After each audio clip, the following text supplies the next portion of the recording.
Hello. Today, let's pause together for a moment and reflect on the pain deep within our hearts that remains unresolved. There's no need to rush. It's enough to simply, quietly look at what's inside us. Sometimes relationships end suddenly. Without explanation, without a chance to talk, one day we find that person has left our side. We're left confused, not even knowing what went wrong.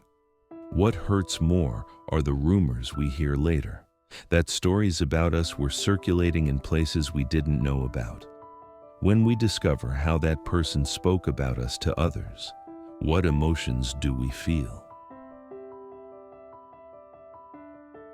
We've tried to live carefully. We tried not to gossip about anyone, tried not to act with malice.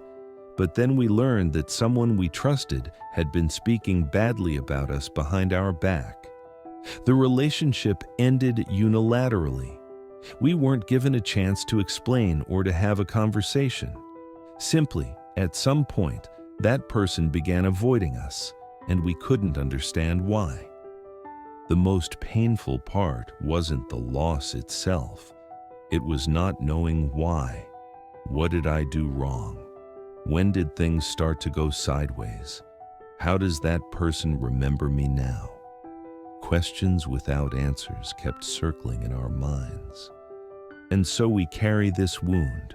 Sometimes anger rises up. Sometimes the injustice weighs heavy on our chest. Sometimes we begin to doubt ourselves. Did I really do something wrong? Was I that bad of a person? We don't deny these feelings. They're all real, and they're all valid. In Genesis 18, there's a scene where Abraham prays for Sodom. Sodom was a wicked city, and God intended to judge it.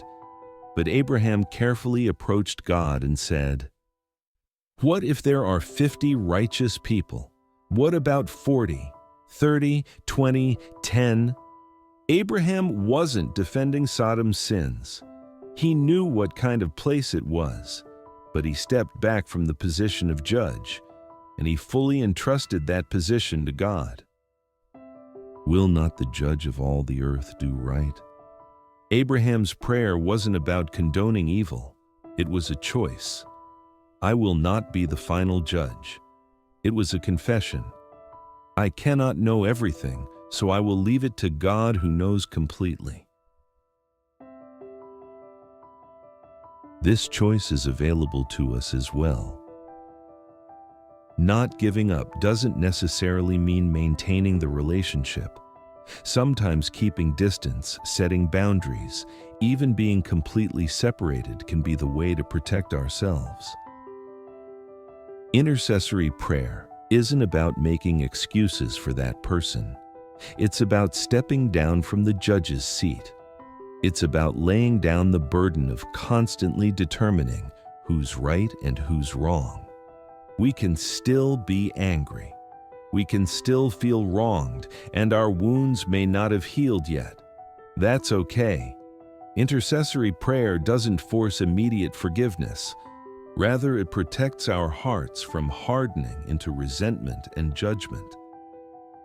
I cannot fully understand why they did what they did. I cannot completely know what the truth is, so I'm placing this in God's hands.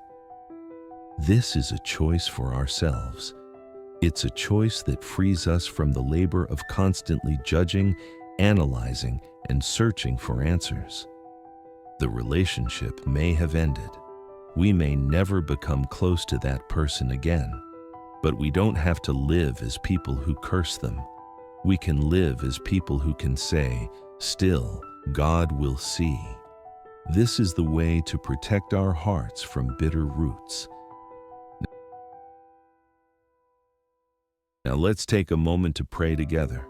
We don't need to search for perfect words. We simply need to lay our hearts before God as they are. God, we still hurt. There are unresolved emotions, questions we haven't found answers to. Sometimes we're angry, sometimes we feel wronged, sometimes we're just sad. We acknowledge all of this. These feelings are real and we have the right to feel them. But God, we don't want to keep sitting in the judge's seat. It's too heavy and it exhausts us. We don't want to live constantly judging who's right and who's wrong. So we're giving this to you, to God who knows completely, who sees everything. We entrust this. Please keep our hearts from hardening like stone. Even if we're not completely healed, even if we haven't reconciled, please let tenderness remain within us.